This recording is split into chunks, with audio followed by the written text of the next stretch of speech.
Poudarek letošnjega dneva je namenjen imunskemu sistemu, torej varovanju telesa pred vdorom tujkov.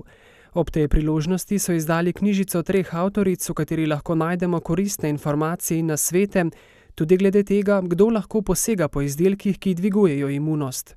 Tukaj mogoče da poudarim, da nikakor ne smejo posegati po teh izdelkih ljudje, ki imajo presajene organe, ali pa tisti, ki imajo avtoimunske bolezni, recimo kak revmatoidni artritis, lupus, luskavica. Previdni moramo biti pa tudi v času nosečnosti, v času dojenja, pa pri zelo majhnih otrocih. V knjižici so tudi nasveti glede ravnanja pri akutnih obolenjih, kot sta prehlad ali gripa, ki so nas letos obiskali nekoliko prej kot ponavadi.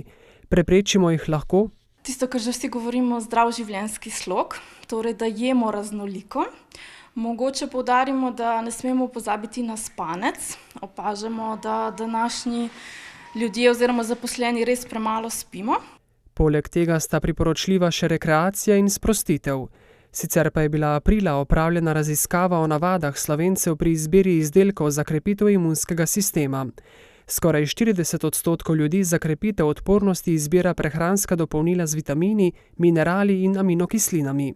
Zelo zaskrbljujoče je dejstvo, da tudi bolniki, ki prejemajo biološka zdravila oziroma imajo avtoimune bolezni, posegajo po zdravilih oziroma po prehranskih dopolnilih za krepitev imunskega sistema, ki za njih niso primerna.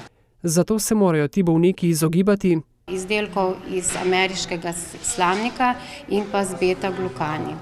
V primeru nejasnosti pa je vsekakor priporočljiv posvet s farmacevtom.